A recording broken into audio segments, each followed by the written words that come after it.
Hola, muy buenas a todos amigos, fieles suscriptores de nuestro canal de YouTube.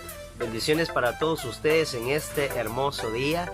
El día de hoy estoy aquí con ustedes para compartir un poquito más acerca de 10 preguntas. A ver, ahí puse 5. 10 preguntas que todos en algún momento de la vida nos preguntamos. Así que sin más, comenzamos con el video.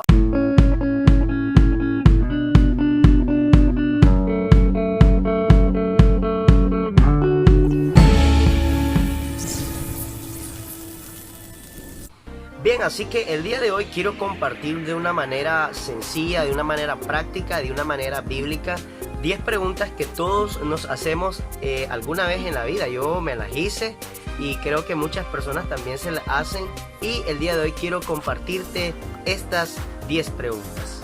La primera pregunta que quiero contestar, y que quizás muchos de nosotros es una de las que más nos hemos hecho en la vida, es ¿quién creó a Dios?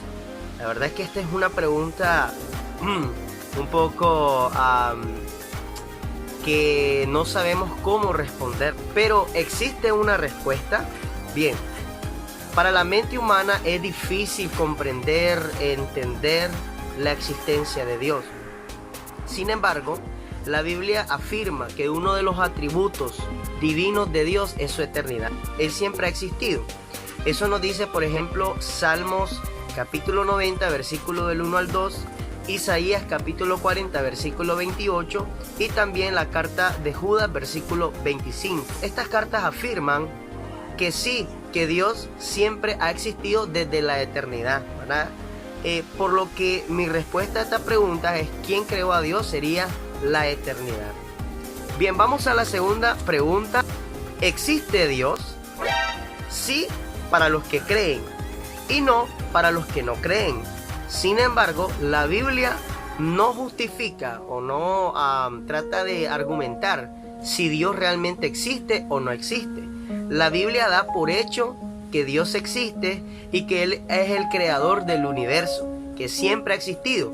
Lo que pasa es que obviamente antes de que nosotros existiéramos, pues como no existíamos, tampoco podíamos conocerle ni saber de la existencia de Dios. Además, podemos afirmar que Dios sí existe porque la Biblia nos enseña sobre Él y su plan para la humanidad. Mucho antes que existiera la Biblia, ya los hombres invocaban el nombre de Dios. Esto lo podemos ver como en el caso de Génesis capítulo 4, versículo 26, donde se nos dice que los hombres empezaron a invocar el nombre de Dios. Si ellos no tenían Biblia, ellos no tenían escritura, entonces ¿cómo ellos hacían para invocar el nombre de Dios? Sencillamente porque ya había conocimiento acerca de Dios. Así que, ¿existe Dios? Sí existe. La pregunta número 3 que yo quiero compartir con todos ustedes, y también está ligada con las dos primeras porque son preguntas que siempre nos hacemos. ¿Quién y cómo es Dios? ¿Cómo es Dios? Todos queremos conocer cómo es Dios, quién es cómo es su aspecto y todo eso. Bueno, la carta de Juan nos dice que Dios es espíritu, nos dice San Juan capítulo 4. Por tanto, Dios no tiene un cuerpo tangible. Él es un ser espiritual que se mueve por todo el universo y su presencia lo llena todo. Nos dice el libro de Jeremías capítulo 23, versículo 24. Ahora, sí podemos describir cómo es Dios. ¿Y cómo lo podemos hacer? Bueno, viendo sencillamente los atributos que la Biblia nos enseña acerca de Dios. La naturaleza de Dios es divina, es una naturaleza suprema, es una naturaleza intangible, algo que no podemos tocar ni podemos ver con nuestros ojos naturales. Sin embargo, su presencia es real. Y sí, Dios tiene algunas características por las cuales nosotros le podemos conocer. Por ejemplo, dentro de sus atributos no morales tenemos la omnipotencia. Omnipotencia quiere decir que Dios tiene todo el poder para hacer todo lo que Él crea que es correcto. Por ejemplo, cuando Dios creó los cielos y la tierra, Él usó su facultad, su atributo de la omnipotencia. O sea que Dios todo lo puede. Dios puede crear órganos nuevos, Dios puede crear tejidos nuevos, Dios puede crear la vida porque Él es el creador de todas las cosas. Otro de esos atributos es la omnipresencia, o sea que Dios está presente en todos lados. Él está presente aquí y Él está presente ahí donde estás tú, y Él está presente, como decimos nosotros, en China y en la Conchinchina. Dios está presente. Omnisciente es la otra característica que tiene Dios, o sea que Dios todo lo conoce, Dios lo sabe todo. Él conoce el presente, el pasado y el futuro. Y tú me dirás, bueno, pero Dios ya sabe entonces mi vida, ¿cómo va a ser? Sí, quizás Dios ya la sabe, pero Dios no se atreve a ver esa parte. ¿Por qué? Porque cada uno de nosotros podemos determinar el rumbo que nosotros queremos tomar. Por ejemplo, yo como padre de familia, si yo veo, por ejemplo, que mi hijo está caminando en malos pasos, haciendo cosas malas, aunque yo no soy vidente ni soy profeta, pero yo puedo saber cuál es el fin que le espera a él. Si él anda en malos pasos, ¿cuál es el fin que se va a esperar? ¿La cárcel? ¿La muerte? ¿O la enfermedad del hospital? Entonces, de la misma manera Dios, Él, al ver nuestros pasos, Él ya conoce cuál puede ser nuestro destino. Otro de los atributos de Dios es su inmutabilidad. Sí, este atributo básicamente consiste en que Dios no cambia de parecer. Cuando Dios dijo en el libro de Génesis, en el tiempo de Noé, voy a destruir al hombre, voy a destruir porque Dios se había arrepentido, entonces Dios decidió mandar un diluvio y Él no se retractó, no hubo ninguna manera de que Dios cambiara de opinión. Cuando Dios mandó a destruir Sodoma y Gomorra, de la misma manera, aunque Abraham intercedió pidiéndole a Dios que no lo hiciera, pero eso no impidió y no cambió la opinión de Dios. Dios siempre lo hizo. Lo que te quiero decir es de que la inmutabilidad es un atributo por el cual Dios no puede cambiar. Él no es como nosotros. Hoy queremos una cosa, mañana queremos otra cosa. Hoy sí estamos de buenas, mañana estamos de malas. Dios no es así. Dios no tiene esa variación, esos cambios. Dios es inmutable. Pero también Dios tiene otros atributos que como lo son la justicia, la santidad, el amor, la bondad, la misericordia, la justicia, la lealtad. Todos esos atributos buenos también son parte de Dios. La cuarta pregunta que voy a contestar, ¿verdad?, con ayuda de la Biblia y con ayuda del poco conocimiento que he aprendido es, y es una pregunta pues muy conocida, incluso la he visto que está en muchos videos ahí en YouTube, es ¿quién fue la esposa de Caín? ¿Verdad? Muchos se han hecho esta pregunta y es un poco divertida, ¿no? Porque todos tenemos esa inquietud, esa curiosidad de saber quién fue la esposa de Caín. Seguramente fue una mujer, obviamente, pero ¿de dónde salió la esposa de Caín? Bien, si nosotros leemos el relato bíblico en Génesis capítulo 4, versículo 16 al 17, es fácil entender que la historia de Caín no se limita a mencionar que Caín fue el primer hijo de Adán y Eva. Muchos creen que Caín y Abel fueron los primeros hijos de Adán y Eva, y eso no es cierto, ¿verdad? Génesis capítulo 4 nos dice que Caín no fue el primogénito, sino que nos habla de Caín y Abel porque Caín fue el que se convirtió en el primer asesino en la faz de la tierra. En aquel tiempo la orden de Dios, Génesis 1:26, era que el hombre se reproduciera, ¿verdad? El Señor les dijo, llenen la tierra. ¿Y cómo creen ustedes que iban a llenar la tierra? ¿Verdad? Obviamente tenían que tener intimidad, tener relaciones, y de esa manera ellos iban a engendrar, bueno, Eva iba a tener muchos hijos, y de esta manera entre hermanos ellos se iban a empezar a reproducir, porque ¿de qué otra manera? Además que no habían leyes en aquel tiempo que normara todas estas cosas, porque la orden divina de Dios en ese momento era que crecieran y se reproducieran.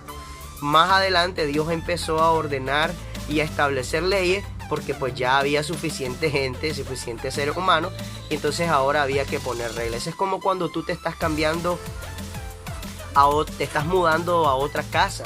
Cuando tú te estás mudando, todo está empezando, pero ya una vez que ustedes ya están establecidos ahí, entonces ustedes empiezan a establecer leyes, empiezan a establecer normas en ese hogar, ¿verdad?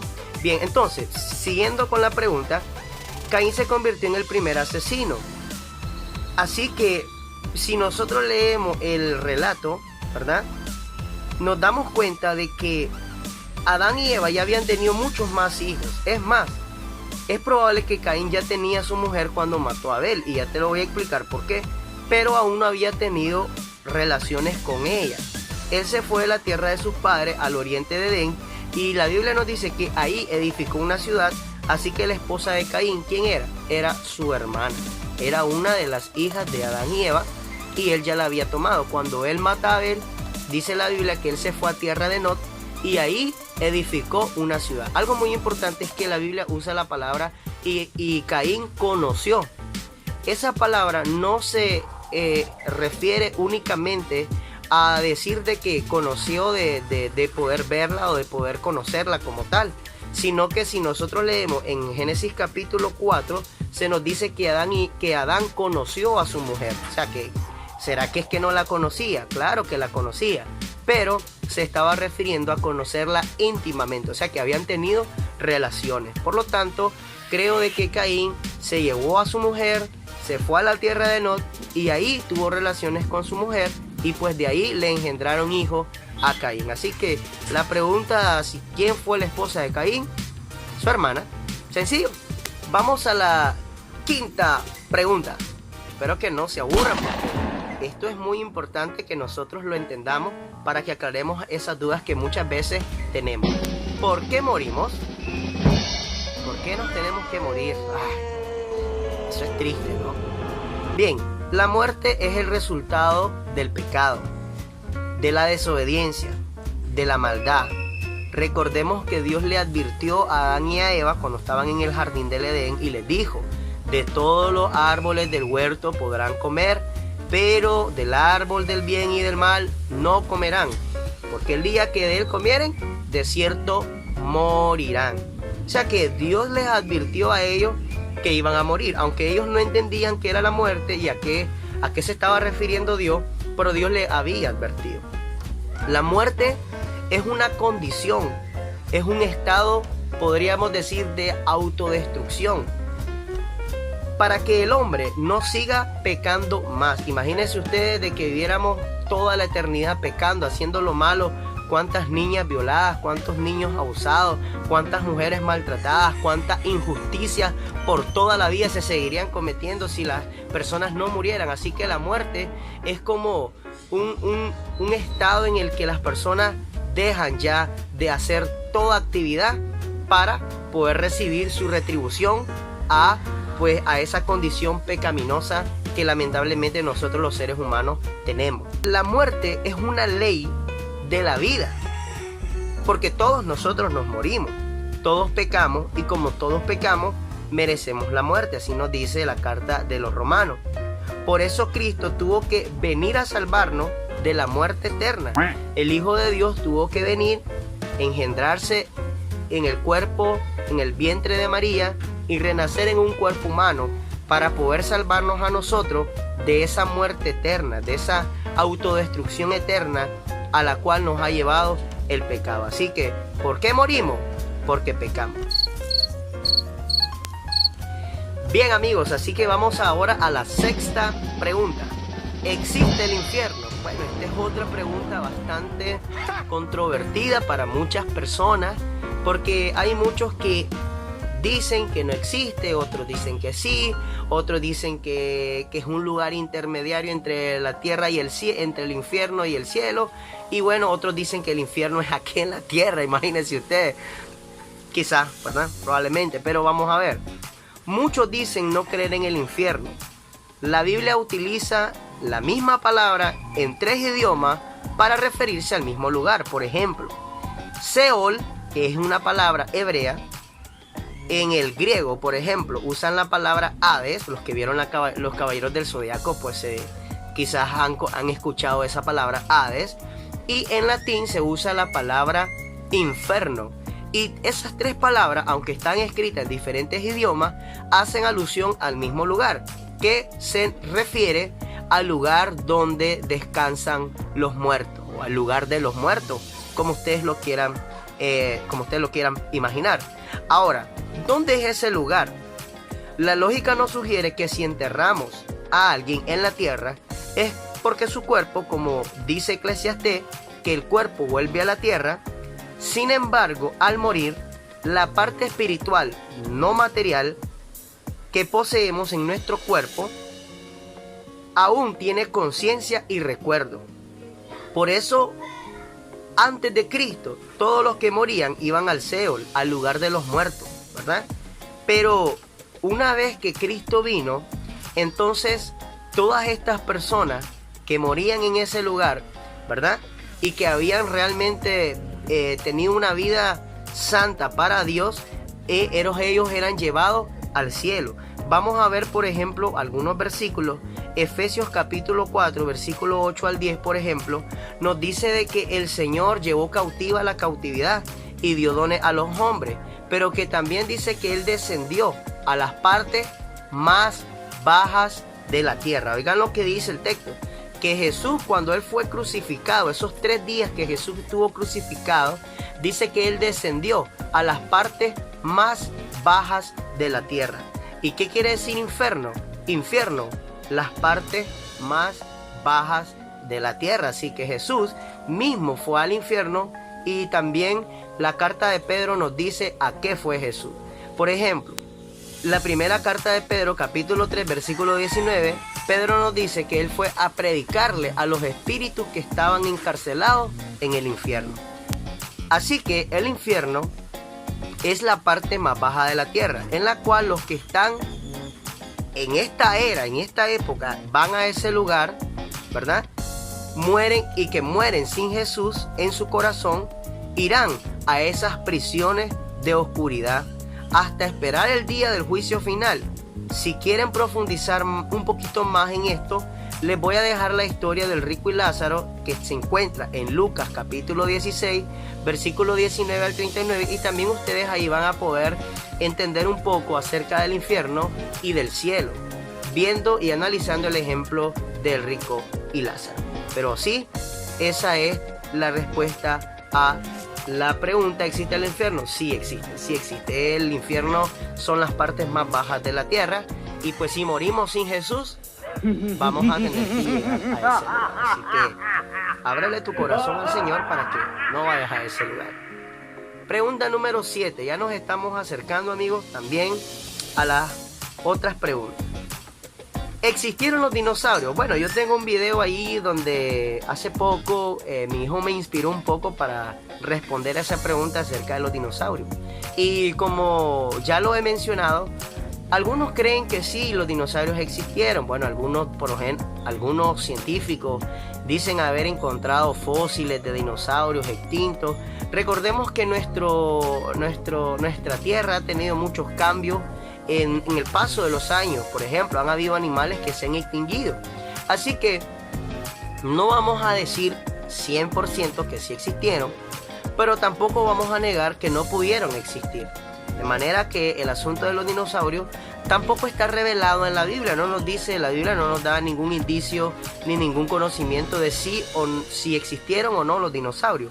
Pero, por ejemplo, el libro de Job nos menciona una criatura bastante interesante llamada Behemoth. Behemoth es una criatura bastante increíble, grande, con unas características increíbles.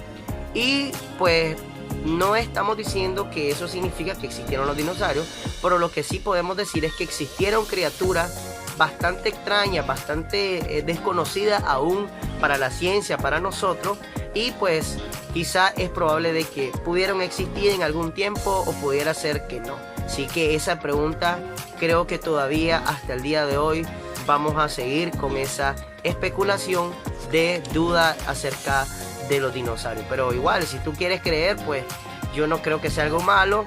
Sin embargo, sí creo de que es probable de que el asunto de los dinosaurios sea más un asunto mercantil, un asunto económico, ¿verdad? Porque es algo atractivo y es algo que se vende. Entonces, a veces hay que tomar también las cosas, pues, viendo un poco la parte del por qué muchas veces salen estas cosas. De hecho, ninguno de los filósofos del tiempo antiguo registran haber mencionado de criaturas más o menos con las características como hoy estamos conociendo a estos famosos dinosaurios. Así que no tenemos todavía demasiada prueba para poder afirmar tales cosas. Bien, vamos con la pregunta número 8. ¿Qué son los ángeles? Los ángeles son seres espirituales con aspecto humano, pero que no poseen un cuerpo físico como lo poseemos nosotros. Ellos poseen alas, están llenos de luz y existen 4 tipos de ángeles que los voy a mencionar rápidamente para que ustedes pues tengan un poquito de conocimiento. Existen 4 o 4 tipos de ángeles que Dios creó. Por ejemplo, están los ángeles, que estas son la primera clase, y estos, por ejemplo, son los ángeles mensajeros.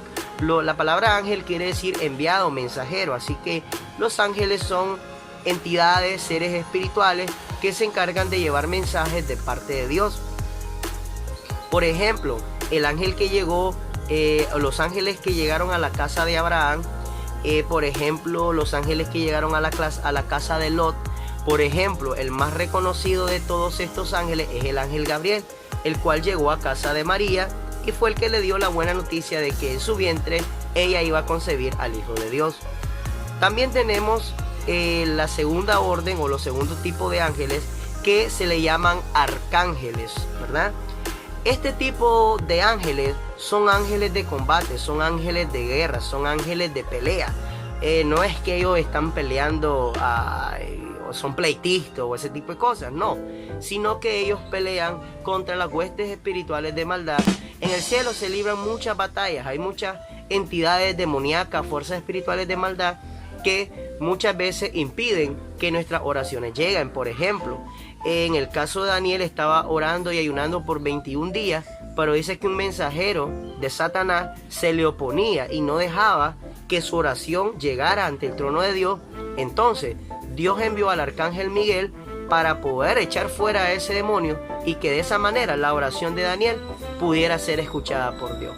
Muchas veces cuando nosotros oramos, hay fuerzas espirituales de maldad que no quieren que nuestra oración llegue al trono de Dios. Por eso, cuando tú y yo oramos, debemos de activar ángeles guerreros para que peleen esas batallas espirituales en favor de los creyentes, de los hijos de Dios, y que nuestras oraciones sean efectivas. Así que hay que aprender también hasta orar. Uno de los más reconocidos arcángeles es Miguel. El arcángel Miguel lo encontramos en el libro de Apocalipsis, también en la carta de Judas. Ahí vamos a encontrar acerca del arcángel Miguel, que es uno de los más poderosos ángeles de Dios, y él fue el que, por así decir, sacó a Satanás del cielo. Él lo arrojó y lo arrojó a la tierra. También tenemos otro tipo de ángeles, como por ejemplo son el caso de los querubines. Según el libro de Génesis capítulo 3 versículo 24, nos dice que Dios puso 2 querubines a la entrada del huerto para proteger y cuidar el jardín, de manera que Adán y Eva no pudieran regresar ni volver a ese lugar. La Biblia nos cuenta también, por ejemplo, en el libro de Ezequiel capítulo 28, nos dice de que Lucifer, o mejor conocido como Satanás, el diablo, la serpiente, no sé cómo le queramos llamar, él también era un querubín, ¿verdad? Si nosotros, acá yo voy a estar poniendo el versículo completo para que ustedes puedan ir leyendo y darse cuenta de que Satanás era un querubín. Ahora, estos tipos de ángeles eran utilizados como guardianes o protectores de los recursos o bienes o creaciones de Dios. Todos tenemos un ángel guardián o querubín que nos cuida de parte de Dios. Eso es muy importante. Muchas personas afirman haber visto ángeles, o por ejemplo, cuántas veces a lo mejor tú has estado al borde de la muerte pero te salvaste.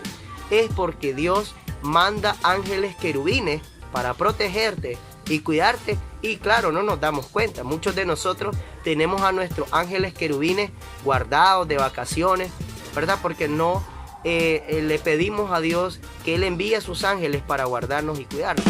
Y por último tenemos el cuarto tipo de ángel, que se llama serafines. Los serafines eran ángeles muy extraños. Por ejemplo, en el libro de Isaías capítulo 6 se nos menciona que estos ángeles tenían 3 pares de alas. Con un par dice que cubrían su rostro, con otro par de alas cubrían sus pies y con otro par volaban. El libro de Isaías nos relata que estos ángeles estaban delante del trono de Dios día y noche, diciendo y alabando, glorificando el nombre de Dios, diciendo: Santo, Santo, Santo es el Señor. Por lo tanto, aludimos que los serafines son ángeles adoradores, ángeles que ministran la presencia de Dios en el cielo. Ellos son los que mantienen una constante adoración en el cielo delante del trono de Dios y guiando a los demás a adorar el nombre del Señor. Por último, solo quiero decir respecto a los ángeles, ¿verdad?, que los ángeles tienen algunas cualidades y algunas características. Por ejemplo, los ángeles tienen libre albedrío, o sea, tienen la capacidad de decidir, tienen sabiduría, tienen inteligencia, pueden atravesar paredes, en fin, los ángeles son seres espirituales que no poseen cuerpo y que sí existen y están presentes en nuestra vida. Vamos a la pregunta número 9. ¿Pueden los ángeles tener relaciones? Esta es una pregunta bastante controvertida y muy polémica por muchos, porque hay personas que dicen que los ángeles tuvieron relaciones con los seres humanos y hay otros que dicen que ¿cómo va a ser esto posible? Bueno, nosotros acabamos de ver en la pregunta anterior que los ángeles sí existen y que no tienen cuerpo. Entonces, ¿pueden tener los ángeles relaciones? Bueno, vamos a ver. Si nosotros no tenemos un conocimiento doctrinal de este asunto, es bueno leer la Biblia y consultarlo con tu pastor, con tus líderes y tener una respuesta un poquito más completa, ¿verdad? Pero bien, en principio se nos dice que los ángeles no pueden tener relaciones con los seres humanos ni entre ángeles, pues ellos no poseen genitales ni órganos reproductivos. Recordemos que ellos no poseen cuerpo y a causa de esto es imposible por su naturaleza divina que ellos puedan realizar este tipo de relaciones. No pueden porque ellos no tienen el cuerpo, ni los órganos, ni las partes necesarias para poder hacerlo. Sin embargo, yo sé que hay muchos que nos están viendo y quieren que digan que sí lo pueden hacer, ¿verdad? Bueno, vamos a ver. ¿Es posible? Es probable que sí sea posible que los ángeles que no son de Dios, sino que los ángeles que no se guardaron, no guardaron su integridad, pudieron haber cometido este tipo de pecado. Si nosotros leemos la carta de Judas, aquí la voy a estar dejando ahorita en pantalla, Judas capítulo 1 versículos 6 al 7 nos dice: y los ángeles que no guardaron su morada, sino que se pecaron contra su naturaleza, dice que Dios los entregó a prisiones de oscuridad hasta el día del gran juicio final. O sea, que hay ángeles que la Biblia nos dice que no guardaron su morada. ¿Qué es morada? En este contexto, la palabra morada puede referirse al cuerpo o también al templo. O sea, la Biblia nos dice que nuestro cuerpo es templo del Espíritu Santo, es morada del Espíritu Santo. Así que es probable que estos ángeles que también se rebelaron contra Dios, dice que ellos abandonaron su morada. ¿Cómo es esto posible? Según la Biblia, los ángeles tienen un don que debe ser utilizado únicamente y autorizado por Dios y se llama personificación. Esta palabra no está en la Biblia, pero podemos deducirla dado a que los ángeles que se aparecieron eran reconocidos como varones. Por ejemplo, en el caso de los ángeles que llegaron a la casa de Abraham y de Lot, estos tenían un cuerpo humano temporal solo para cumplir la misión que Dios les había encomendado. Recordemos que cuando estos ángeles llegaron a la casa de Abraham, él les llamó varones, o sea que tenían un aspecto varonil y tenían un cuerpo tangible, ¿verdad? Cuando llegaron a la casa de Lot, por ejemplo, los hombres de esa ciudad dijeron que querían conocer a esos hombres, a esos varones que habían entrado a la casa de Lot. Ellos no lograron distinguir que ellos eran ángeles. Entonces nos damos cuenta que los ángeles pueden adquirir una forma humana de forma temporal cuando es autorizada por Dios o cuando es permitida de parte de Dios para llevar a cabo un fin, un propósito específico. En otras palabras, los ángeles tienen la facultad de adquirir un cuerpo humano temporal. Estos ángeles que encontramos en la carta de Judas, es probable que ellos se resistieron a llevar a cabo esto bajo las órdenes de Dios, ¿verdad? Y ellos decidieron ir sin la autorización de Dios en contra de su propia naturaleza y dignidad, abandonando su morada, es decir, su estado divino, para volverse en seres humanos, los cuales fueron encerrados en prisiones de oscuridad. Y en Génesis, por ejemplo, 6, del 1 al 4, que es uno de los versículos también bastante polémicos, nos habla de que los hijos de Dios dice que al ver a las hijas de los hombres tuvieron relaciones con ella. Entonces, pero existe la posibilidad además que el término hijos de Dios se ha utilizado para referirse a los ángeles.